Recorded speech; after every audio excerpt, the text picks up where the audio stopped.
8 azab jika tidak mau membayar hutang. 1. Dililit hutang hingga mati. Orang yang tidak membayar hutangnya dapat dililit hutang hingga mati. Ini azab orang yang tidak bayar hutang dan akan ditimpakan baginya di dunia, seperti yang terjadi pada seorang wanita di masa Rasulullah SAW yang menjerit karena utangnya diambil oleh orang yang diutangi. Lalu Rasulullah SAW mengatakan, "Bantulah dia dalam membayar hutangnya. Tidaklah engkau si peminjam meraih sesuatu selain dari harta Allah Ta'ala." Hadis riwayat Bukhari dan Muslim. Yang kedua, dipermalukan di hadapan banyak orang. Orang yang tidak membayar hutangnya dapat dipermalukan di hadapan banyak orang. Ini azab orang yang tidak bayar hutang di dunia, seperti yang terjadi pada seorang sahabat yang mencuri buah kurma karena tidak mampu membayar hutangnya. Lalu dalam sebuah hadis diriwayatkan oleh Bukhari dan Muslim bahwa Rasulullah SAW memerintahkan agar ia dipermalukan di hadapan orang banyak sebagai hukuman untuknya. Yang ketiga, dilimpahkan keburukan. Orang yang tidak membayar utangnya pasti dilimpahkan keburukan di dunia oleh Allah Subhanahu wa Ta'ala. Azab orang yang tidak bayar hutang di dunia ini sebagaimana dijelaskan dalam hadis sebagai berikut. Siapa saja yang berutang seraya berniat untuk melunasinya, maka Allah akan melunasinya dari orang tersebut pada hari kiamat.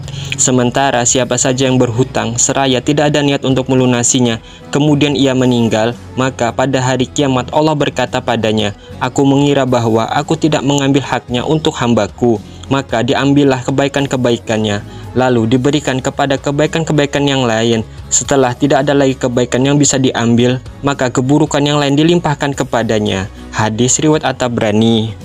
Yang keempat, kekurangan rezeki dan berkah. Dari Abu Hurairah radhiyallahu anhu, dia mendengar Rasulullah SAW bersabda, "Barang siapa yang berutang dan berniat untuk membayar, namun dilanda kesulitan hingga ia tidak mampu melunasinya, maka Allah akan memberinya keberkahan dalam harta dan membantunya keluar dari kesulitan yang ia alami."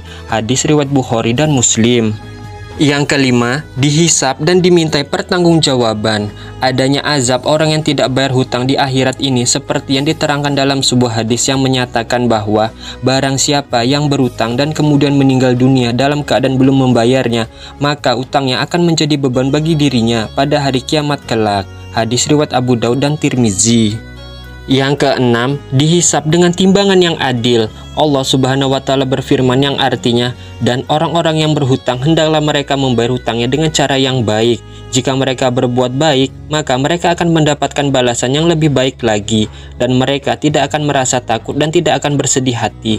Quran Surah Al-Baqarah ayat 280.